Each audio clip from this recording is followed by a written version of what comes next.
Hello, lovers. Roses are red, violets are blue. We really want to share our conversation hearts with you. Welcome to Likewise's Week of Love with a new guest every day. I'm Issa. And I'm Sam, and we're so excited for you to join us and our author, Galentines, while we share our love for romance books. What can I say? We love love. If you see the title of this episode, it may or may not be Likewise UK edition, because we are doing our first ever guest episode with someone in the UK, which is so exciting because we just I don't know, for some reason we never thought that we would become friends online with so many people, so many amazing indie authors, and especially people from all over the world. So it's just so cool, and we cannot be more excited because we love I don't know, we just love the different slang and things. So just hearing you talk, it's already been so fun.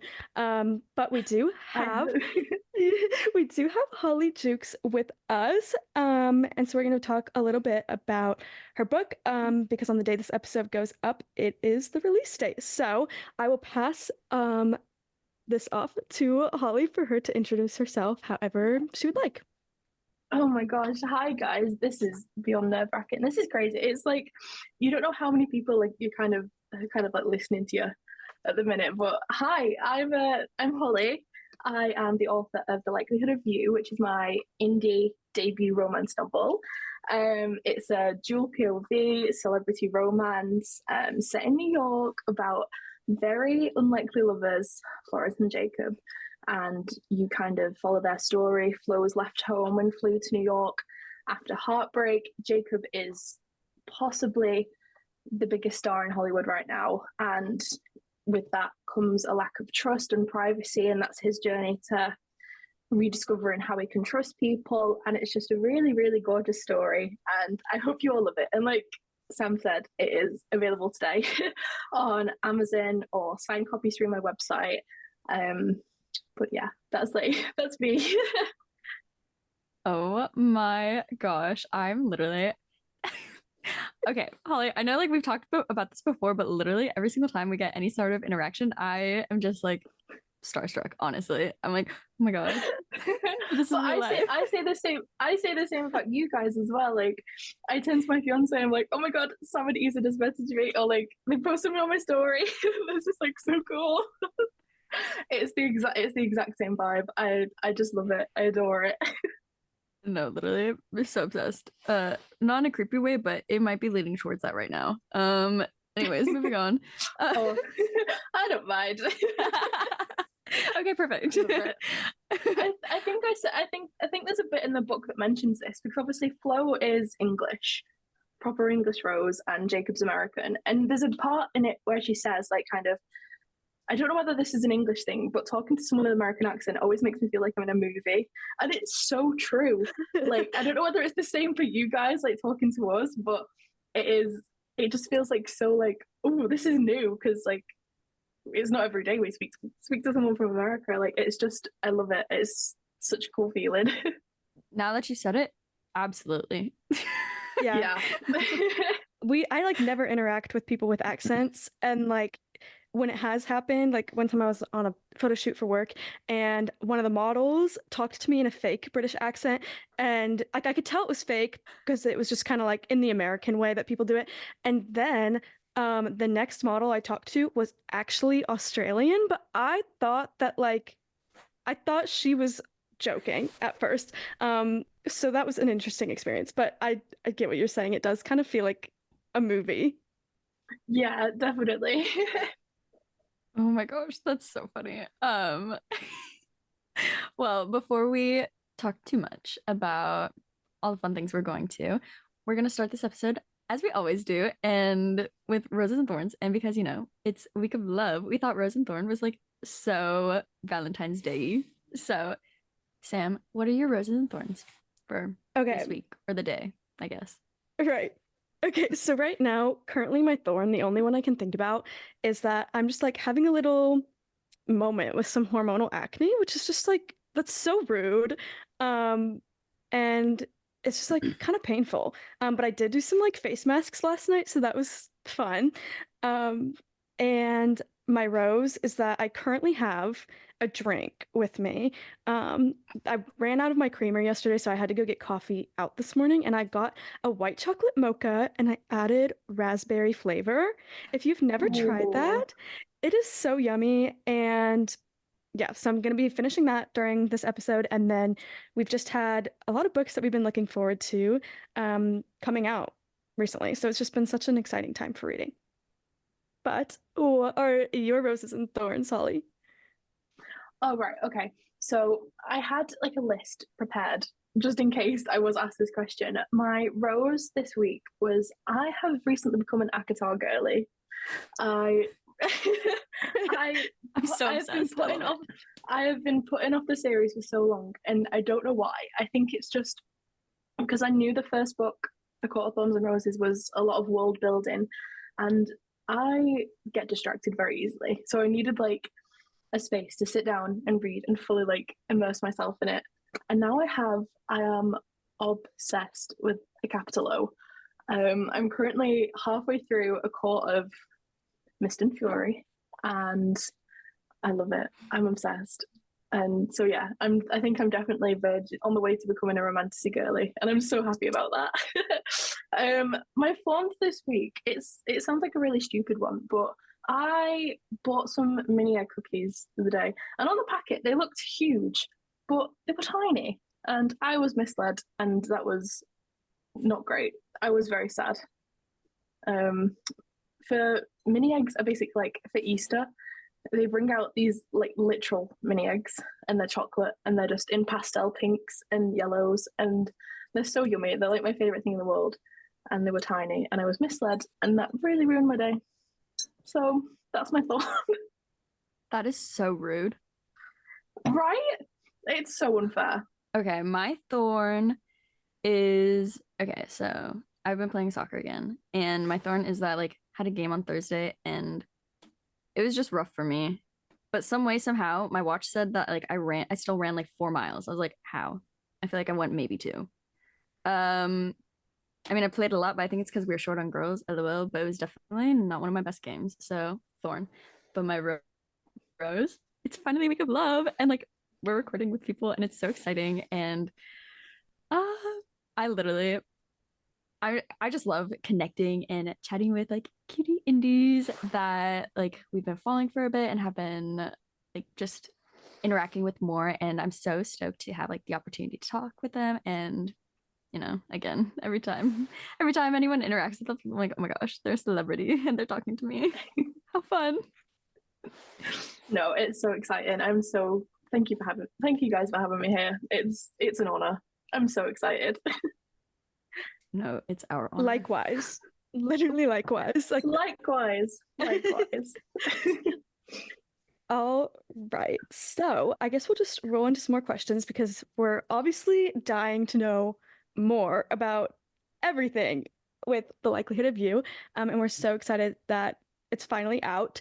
Um, but today we did really just want to start with more of like an important conversation and talk a little bit about representation because you posted about your FMC being plus size, which is very underrepresented in the book space and more specifically in the romance genre. And even like not books too. Like I was just thinking about this earlier today, like movies and like romance movies also have a huge issue with this. But just like in general, what are your thoughts on body and plus size inclusivity in the bookish space, and why was it important for you to have this representation in your characters? Yeah, I think obviously the main thing is because I am a plus size girl, and I think the aspect of making even your MMC or your FMC plus size can make such a huge difference that you probably aren't even aware of. And I think besides being a plus size girl, and they say know what you write, write what you know, and it was just a very easy to me to like draw on experiences and give her like characteristics that we usually have. And I think I just wanted to tackle three main things with making flow kind of plus size. And like you said, with the like media space, so like books, TVs, and movies, it's so common, especially for me growing up. I always felt like the plus size like characters were always the best friend and never the main character. And when on the off chance they were the main character, their sole issue would be about their weight or insecurity, which is still a very important topic, but it wasn't, there was no other like branching out onto her storyline apart from how she felt about herself, how she didn't like the way she looked. And I wanted to shake that up a bit with Flo. And I think the only like media I had growing up that kind of changed that was the film Hairspray. Because here was a girl who was plus size. She embraced her curves and was very proud and very confident. And another thing was that, like, I don't know if it's just me, but whenever I see a plus size person in like movies, TVs, books, they always seem to end up with someone who is also plus size. And again, Hairspray kind of broke all three rules. And I do love that film. And that was just something I thought I could shake up with Chloe, because Flo, she's so super confident with how she looks. Like, her body is not a diminishing factor, and she ends up with someone who isn't plus size, which hopefully, I do say this in the book, it's kind of like a beacon of reality for girls who are like us. And she has her own storyline. It's so, if she feels so like fresh and very refreshing, like, and I love her. And that was something I felt was really important to kind of rule break, give her her own independence, her confidence, and yeah, that's why that's definitely why I thought it was important to change that small aspect. And like I say, you don't really realize the impact that'll have on so many people. Like with all minorities, really, it's just a little detail that can make the world good. And that was just something that was really important to me to include in Chloe. I love that. I really like that you mentioned that it was like a really big point for you to, I mean, one, like have her not only be plus size, but like her weight isn't her driving force, you know, like it's not the thing that's like keeping it's not her the back. thing that keeps her up at night. And I think she doesn't fret over it. And I think like having that be the narrative of Taloy, like I'm so excited for that, because I feel like that's it, not that it's not true for so many women, but I feel like it's just it's used so much, and it's just the same narrative every time. So I'm really excited to read and no, I completely agree. Completely agree. Yes.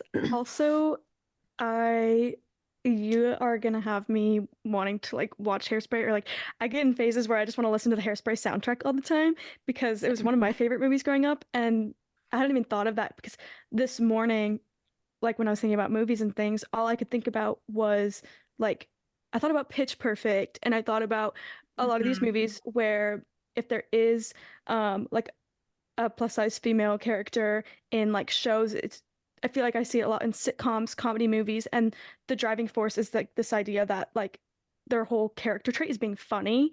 And so I was thinking about that, and then I did also think about how whenever you do see a plus size lead in a romance story, that and in real life there is this perception that they're going to be in a romantic relationship with another plus size person.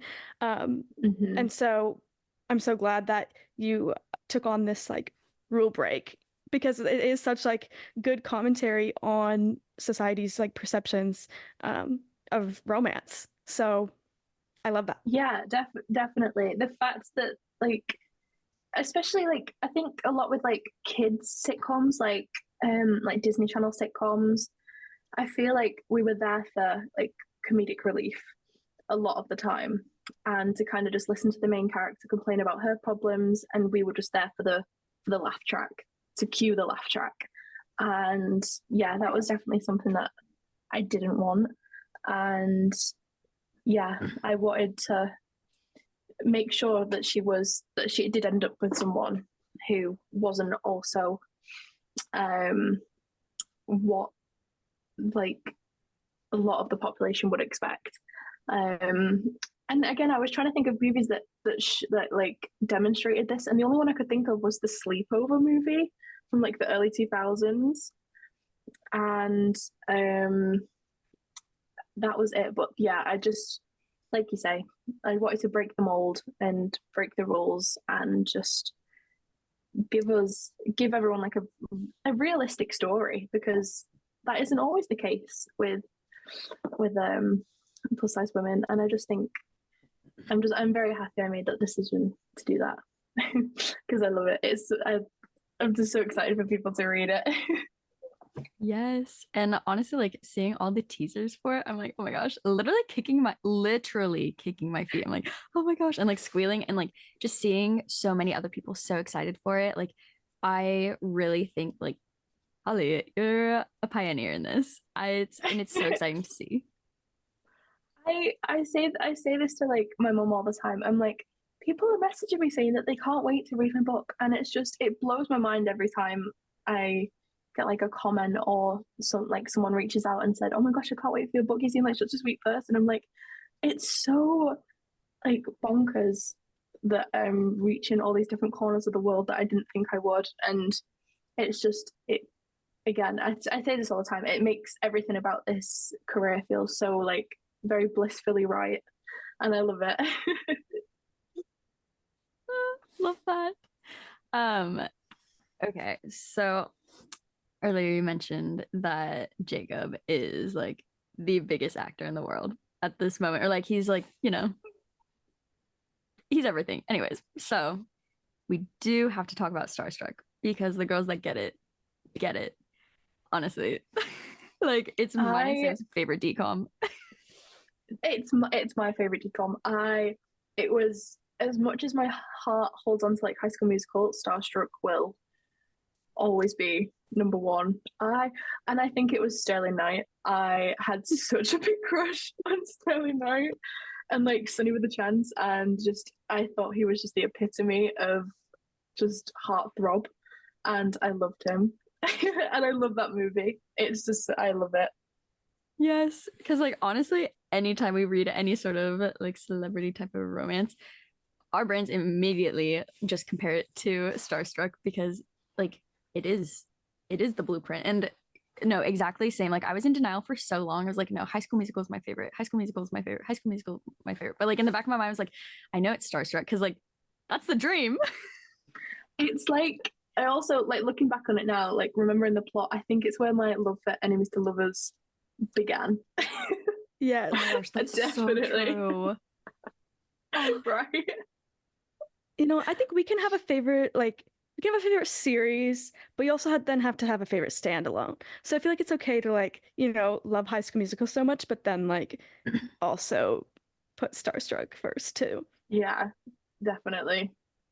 So like are there any elements of a typical celebrity romance trope that you absolutely had to include into Loy, or like any that you like just absolutely did not want to include?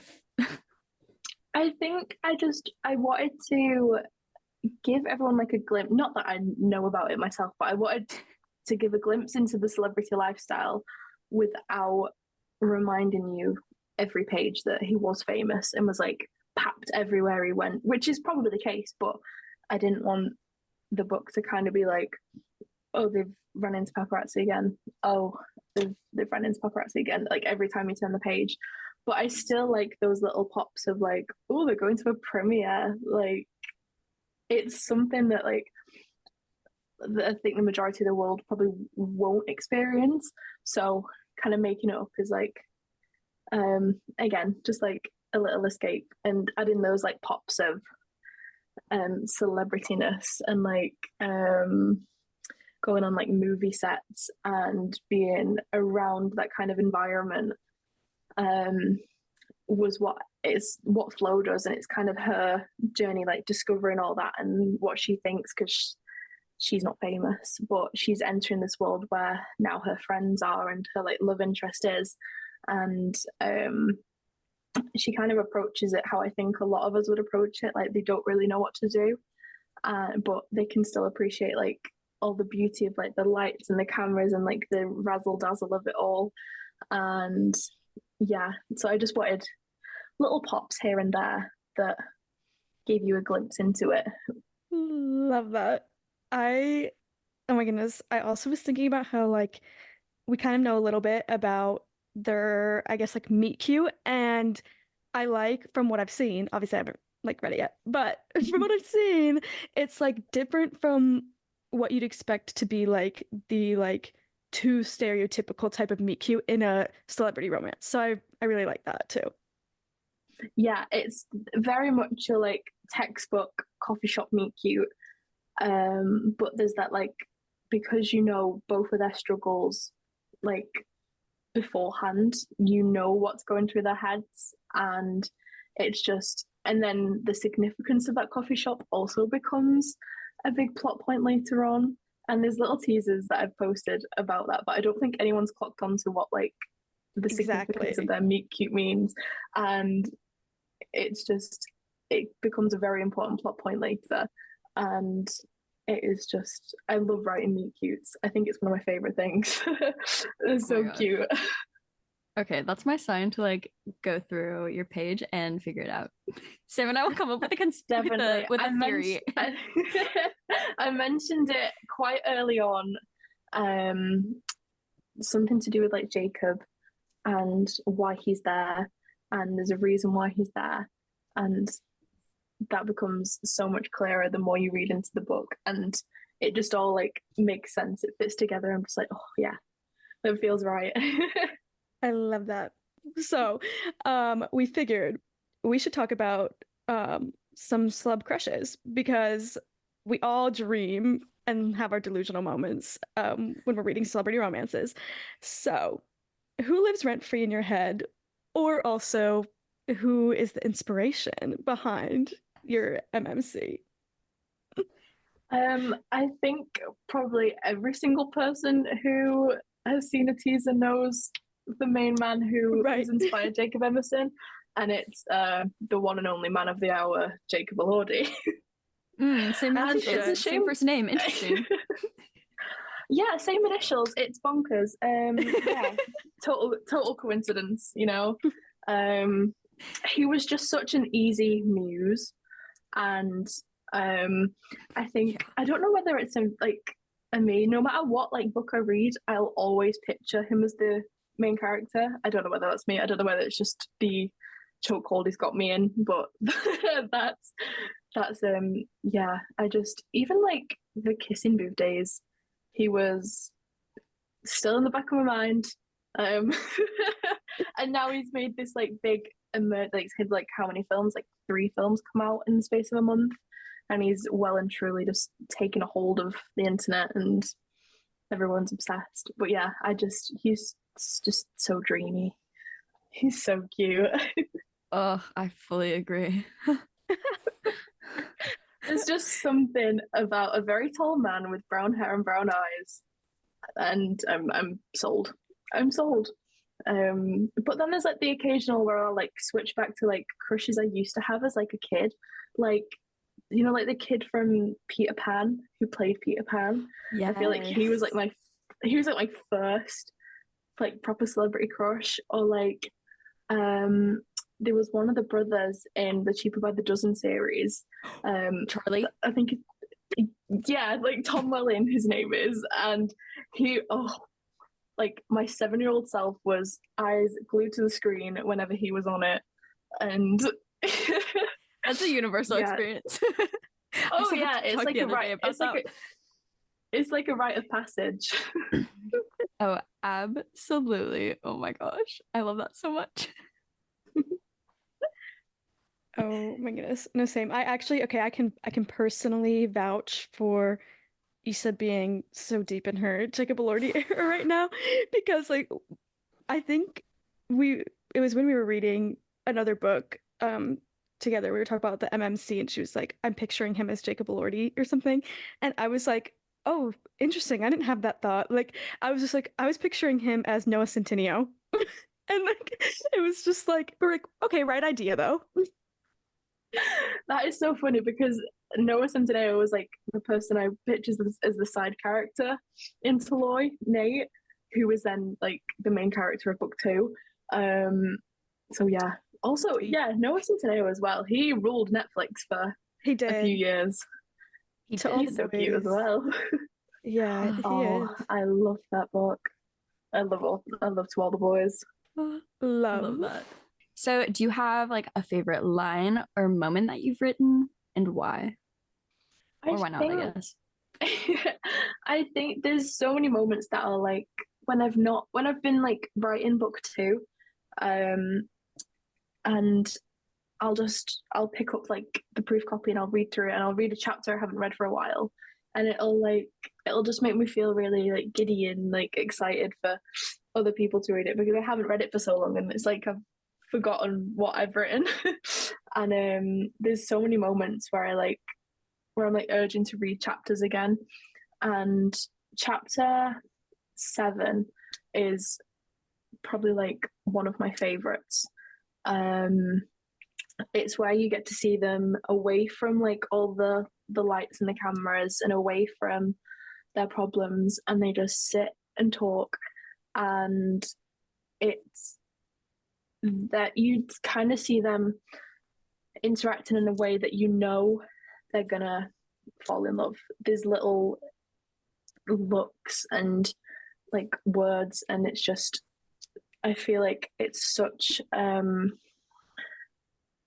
like a beautiful way of seeing them so rawly, and it makes my heart so giddy whenever I like read it again.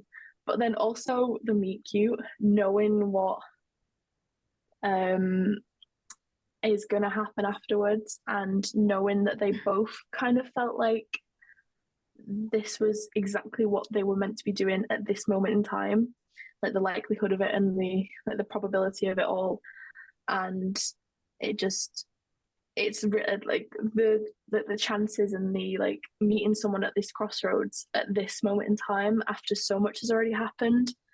When you feel like giving up, it's just that sign to keep going, and that's the theme that's like carried on throughout the entire series of these books, and it's just I love I love like writing like that, knowing that they will carry on and they kind of internally, subconsciously know that this is exactly what they were meant to be doing, who they were meant to be meeting. Yeah, that's probably like my favorite aspect, favorite line, like favorite little snippet. Oh my gosh, that's so cute. I was so excited when I got the email with like chapter 1. I was like, oh my gosh. Yeah. Oh my god. Okay, the whole time you were talking about that, I felt like I had like I don't know, like either like my blood was rushing or like something was like crawling under my skin because I was just like getting so excited and like to read it, and now I'm like, oh my goodness, I already know based on my reaction to this that I'm going to be having like visceral reactions when I'm reading this book, and so I might have to send you um some reaction pics or videos Please do. I if this want is live occurring. I want live reactions. I'd love to see them. I'd love that. Oh, Oh my right. Perfect. So obviously, um, we've mentioned earlier that The Likelihood of You is your debut. And so just overall the whole process of writing your debut, and now that you've moved on to writing book two and all of that, is there anything you would want to share to other indies out there about the experience of creating and publishing your debut? Just any lessons learned, advice, anything? Oh, 100%. I think as an indie author, especially like in this day and age, existing in a world where the odds are like very seemingly extremely stacked against us, whether that's like algorithms not pushing content, whether you're being stuck in that 200 view jail on TikTok. I know I definitely went through that. I'm still going through that. And then you're seeing other indies get like traditionally published, which is great, but then that little voice in your back of your mind goes, well, you're not getting traditionally published. Your content's not going viral. You should give up. You should just pack it in and choose something else. And one thing to remember is that that little voice is a little liar. Don't listen to it. It's so easy to get like stuck in your head, especially without that support team that traditionally published authors have. Because at the end of the day, like it is solely me doing like editing, content, pushing at everything, and just hoping that it reaches the places that you want it to reach. And it's really important to like be there for other indie authors. Like if you can reach out and say, "Oh, I'd love to read your book," or "I love your content," that that little glimmer of hope is just so important to keep us going, to keep us like chugging along. And it's just, I think, especially without that natural support system that authors have, publishing on your own, it's really, really important to remember that you are doing exactly what you were meant to be doing. I know I get stuck in that like imposter syndrome headspace way too often for my liking. But all it takes is for me to get out of that headspace is to read a chapter I've not read in a while that I've wrote, or scroll through the comments of a reel that I posted and hear that people are excited to read work that you've wrote and done on your own is just it makes the world a difference. That's so wholesome. That is like that's like just so good to hear. And I mean, it's very relatable to even like take that outside of like indie publishing and just thinking about it in our realm of like podcasting, because I guess we're also kind of, I guess, indie podcasting, Yeah, you know? yeah, definitely. So that's just so honestly helpful and like such good little reminders, like thinking about how important it really is to just like even just reaching out with short Yeah, messages to other people in your space, just because you never and know, it's like like you might be reaching them when they that's need it what the most. that's what I mean. It's like how Issa said before, whenever like I message you guys and you feel like, oh, she messaged us. That's exactly how I feel when you guys like put my post on your story, or like you'll comment or you'll like. I'm like, oh my gosh. And it's so crazy how like that mindset works, that we both think that way but don't realize it. It's cool. But yeah, no, definitely so important. That's so cute. Oh, like, I mean, obviously, like, we're in the podcast business and not like indie author space, but like, I feel like so much of what you said, like, just relates so much to just like small creators, small businesses and stuff. And like, so honestly, I was like taking mental notes. I'm like, okay, good to know. Oh, yeah, we should do that too. Oh, yeah. Yeah, Awesome. I feel like it can relate to anything that's not done like the traditional way. Mm-hmm. So yeah, 100%. Yeah. That's so good. I love it. Okay, so we know you're a reader. So are there any books that you would recommend to absolutely everyone, like must read, bucket list book? Oh my gosh. I think the one that I recommend to everyone is like my all-time favorite, which is The Song of Achilles by Madeline Miller. I don't know if you guys have read it, but it is such like a heartbreaking story. And I still think about the last 10 pages at least once a week. Honest, it is such a beautiful story. The Magnolia Park series has never leaves my brain. And I actually have a quote tattooed from the third book. I love it that much. So Jessa Hastings, if you are listening, hi. What else? The Twisted series by Anna Huang. I definitely think if you'd like get in, that was a series I read when I was first getting back into reading books, and I love all of her books. They're so good. What else? Done and Dusted by Lila Sage. Love her. She was also another indie author, and then she went traditional published. And she sent me a message the other day and just said hi, and I was like, oh my god, It's so nice. hi. And then To You, Isla by Kate Lauren. She's one of my indie author friends, and again, such a gorgeous story. Definitely give it a recommendation. I love that. Oh my gosh, so many of those books are on my TBR, but whenever we get like a recommendation from somebody on the podcast, it like immediately jumps. It just like To the jumps every top. other book in line. Yeah, I'm like, ooh, I did get Magnolia Parks for Christmas. Maybe it needs to like jump up in line. I have two of my friends at the minute. I've lent my copies to, like the original covers, and like you say, I'm getting live updates from them, and it is just the best feeling in the world. Like knowing what's gonna happen and like seeing their reaction. So like indie ones as fantasy ones as well, because like you say, I am a recent romantasy girly. Evergreen by Autumn Woods. She's one of my she's indie published as well. Powerless by Lauren Roberts. I love that book so much. And like I say, I'm only about halfway through ACOTAR at the minute, but read it. If you've not read it, read it.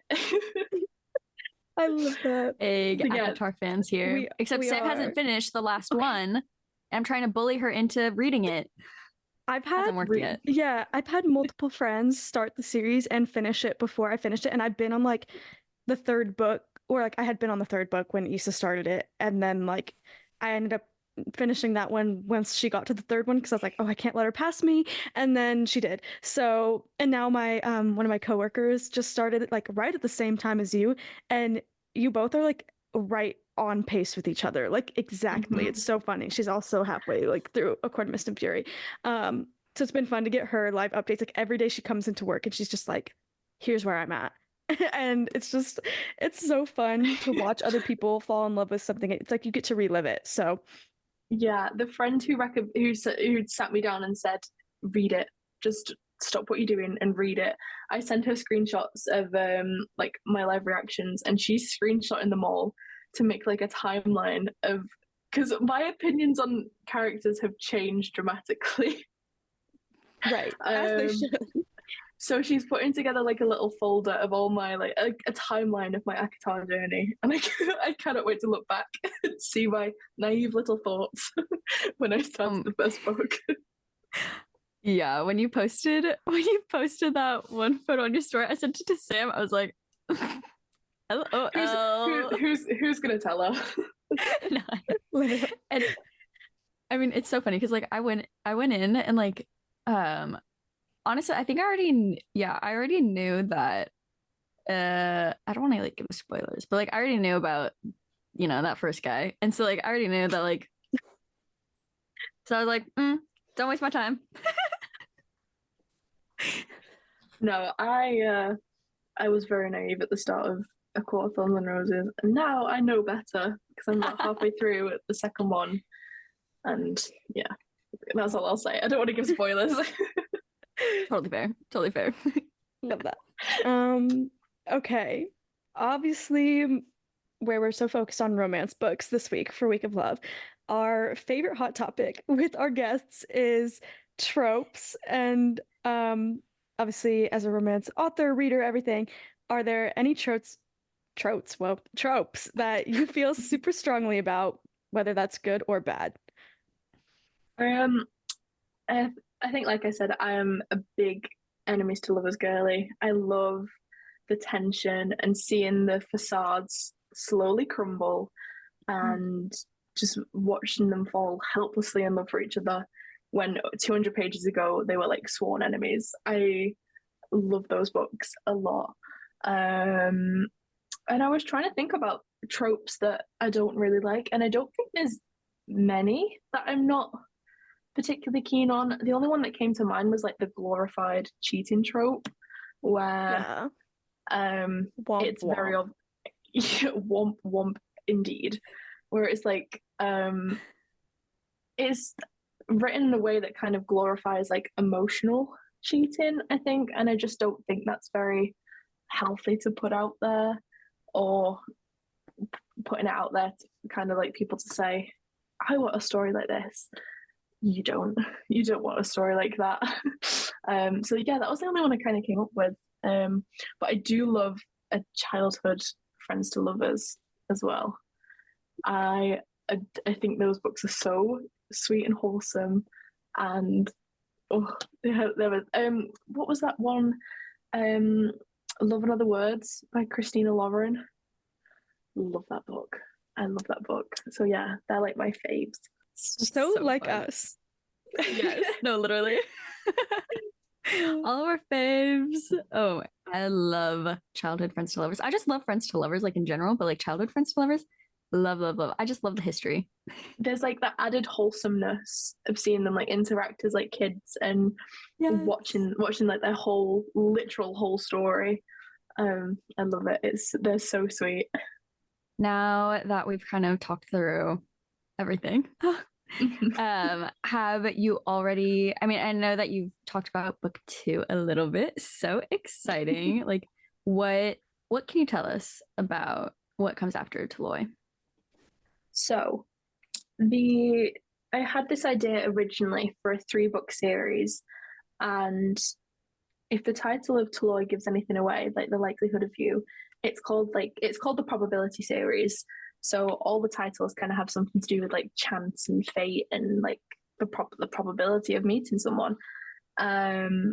So there are a series of 3 interconnected standalones. So you don't necessarily have to read book 1 to read book 2 and vice versa. And they all follow like the same circle of people. So the side characters in Taloy, Nate and Adeline, they are the main characters of book 2, and the tropes of that one are like a mix up of my 2 faves. So it's childhood friends to enemies to lovers. So that's just like the whole shebang right there. And book 3 revolves around a character we don't meet until the 2nd book, so I won't give anything away. But that's like my main series I'm working on right now, like my main universe. But I have so many other little book ideas that I just jot down in my notes, and most of them are just ideas with no plot. For example, hockey romance in brackets figure out plot is one of them. That's so us. Love that. One of them, another one is hot pottery maker in brackets figure out plot. One of them is that one couple in a bakery I saw. And then another one is Cruel Summer by Taylor Swift inspired story. Again, figure out plot. And then just casually, my shopping list is also at the bottom of these notes. So if that yeah, that's like, so if you, that's what to expect from me in the coming years, if that sounds of any interest to anyone. Oh, absolutely. That is like that was the most relatable thing. Like the random jot of ideas, but like not fleshed out super far. Like that's honestly everything Issa and I do. Like it's like that, but it's like instead of writing it in a note, which honestly we should because we lose them often, like we'll just like no context text each other like an idea. Like I'll just be like random inspo for like if we ever did this. And so it's similar. And then also like your shopping list being on the bottom, that is me anytime I try to I have a love journal. that. Like I think it's a shopping random. list and like a restaurant order, so it just says breakfast wrap, jacket potato, which is a baked potato, cappuccino with soy milk. I Right. cannot remember what instance that was from. Love that. You mentioned Taylor Swift song, and we love playlists. So, and I feel like I've seen like playlist at least inspo or something like for Taloy, but again, for like can't find it. If anyone does want the Taloy playlist, it is in the front of the book and it is also on Spotify. It's linked like in the top of my profile if anyone is interested in listening to the playlist. Love that. But yeah, like saw some of the songs. I'm like, oh my gosh, this is literally mine and Sam's like everyday music. Taste. It's so fun. Yes. Like we just like from the jump, like when we first saw it, we were just like, oh my gosh, like this is Absolutely. like someone we are meant to be friends with. Like we were like, this is like a perfect friend match. Like it was just so wholesome. My gosh, I love that because you put something on like your Instagram story and it was listening to the same 16 songs for like a week. That's what I do. I have like a selection of like songs that I'll rotate for the next week and then I'll move on to something else.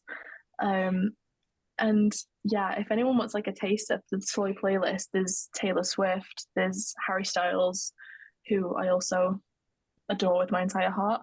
Lizzie McAlpine, Maisie Peters. Who else? All American Rejects, 1975, Yes. One Direction. This is like Fergie. she's looking at Right. my playlist or like my like Right, she's looking at our songs. blend. I'm actually logged into Ease's Spotify. Oh my gosh, that's so fun.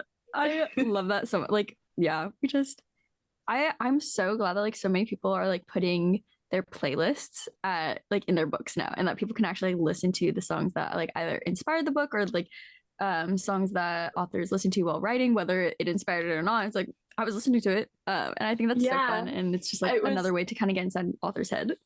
it was something that like I knew I wanted, and I've recently read books where there's a playlist and then the author leaves a little music note where you should start the song in the book, and it like plays as like background music. I think it was a Sophie Lark book, and I was like, oh, let me try this out, and it was amazing. I loved that experience. It just added that little extra like razzle dazzle, and I loved it.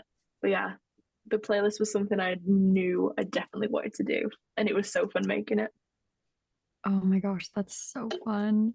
Ah.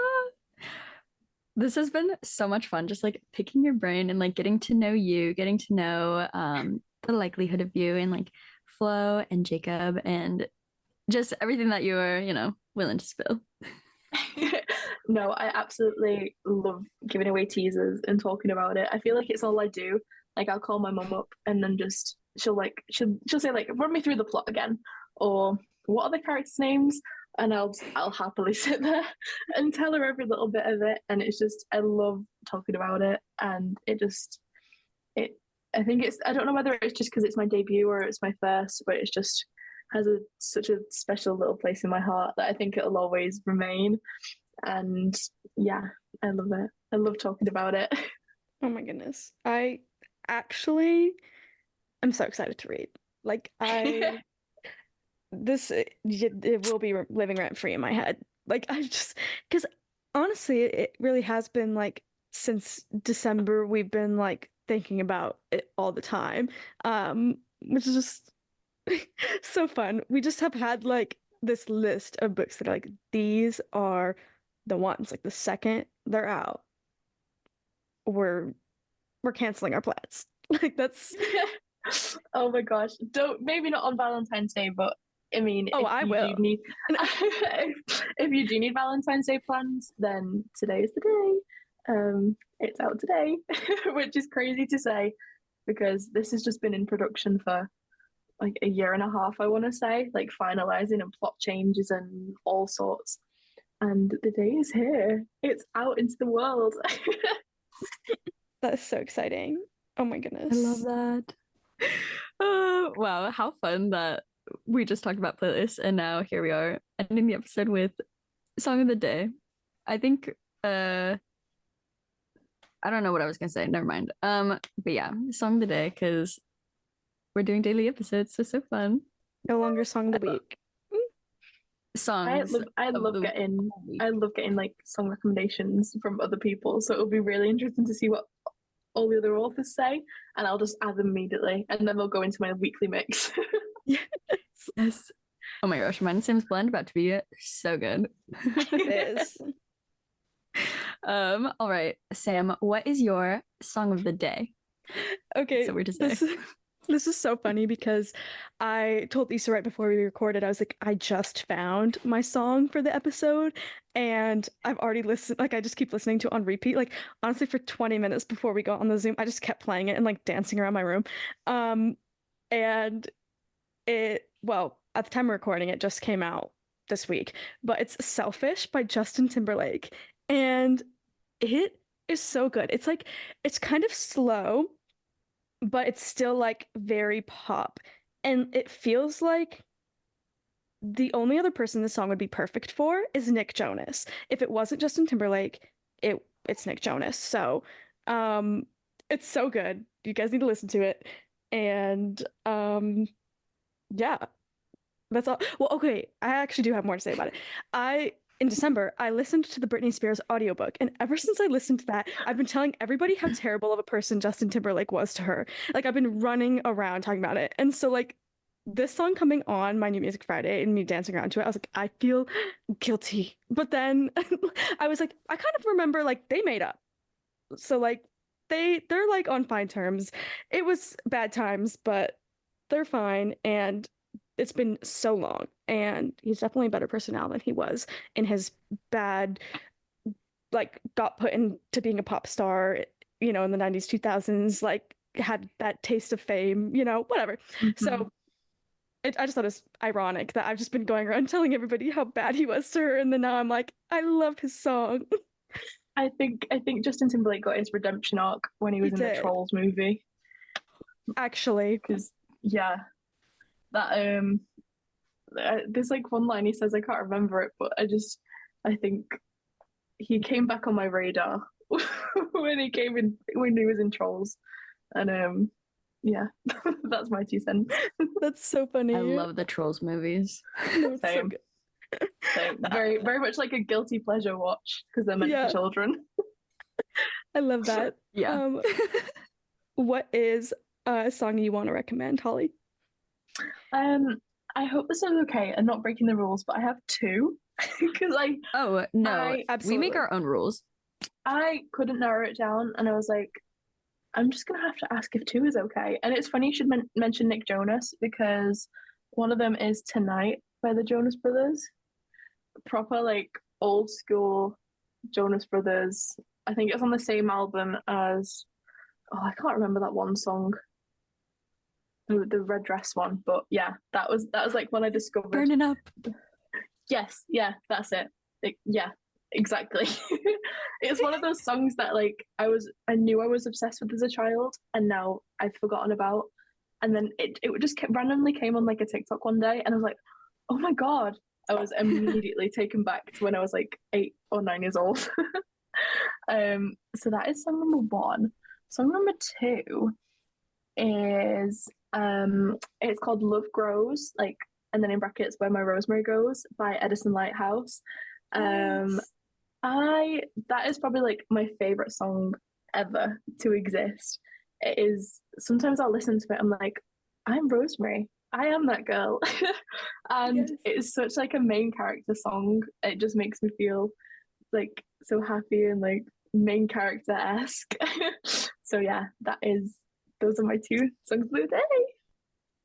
That's so cute. I remember I saw that on your post. You're like, get to know me. Right. I was like, oh my gosh, that's so cute. I love that.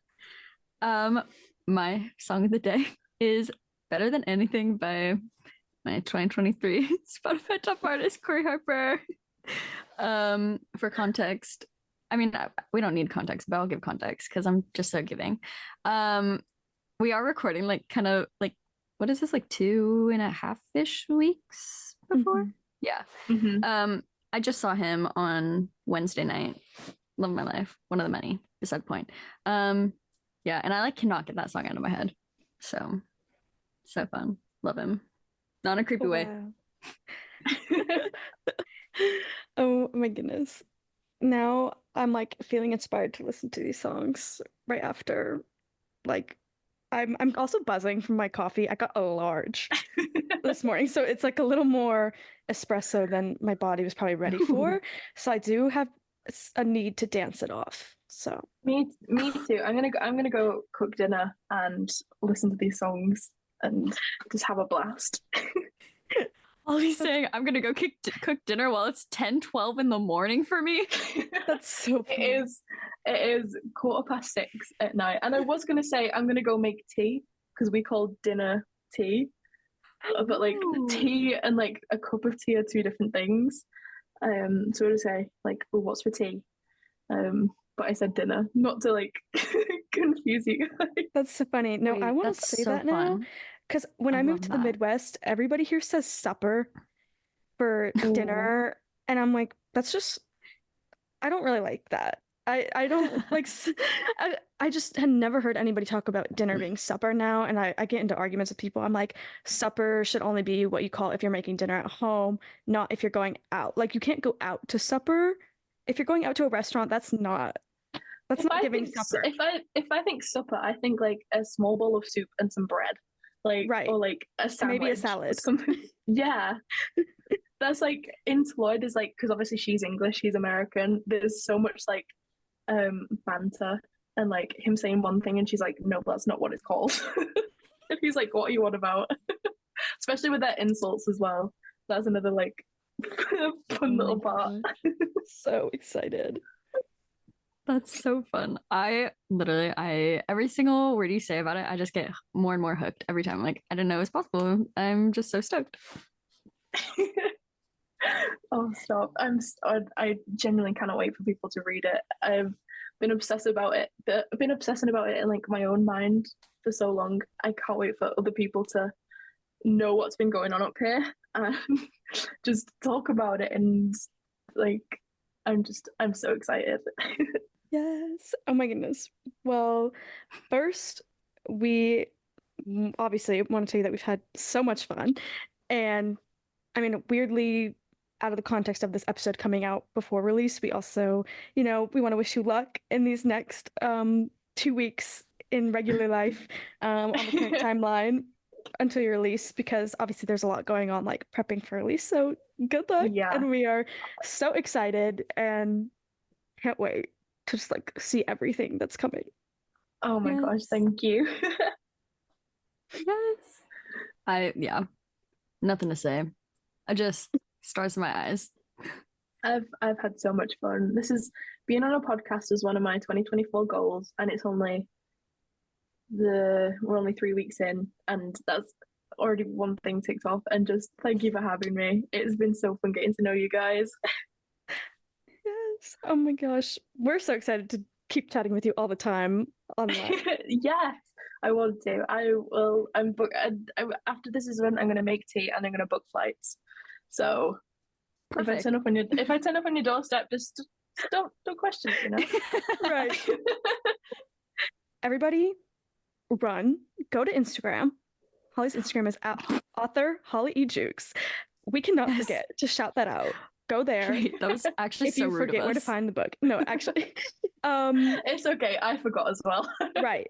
Run to there and then run to your Kindle, because that's what I'm going to be doing today.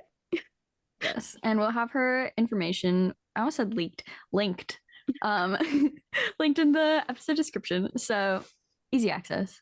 Oh my gosh, I'm so sad that it's over, but I'm happy. I'm like a happy sad. It's like, oh, the time's gone, but it was perfect. Thank you guys. Thank you. Yeah, seriously, thank you so much for like taking the time out of your day. Oh no, it's fine. This has been the highlight of my week. Oh, thank you guys. I've had such fun. Thank you. These episodes are our virtual Valentines from us to you. We hope you have a new book for your never-ending TBR, a new song to add to your playlist, and a new indie author to follow on Instagram.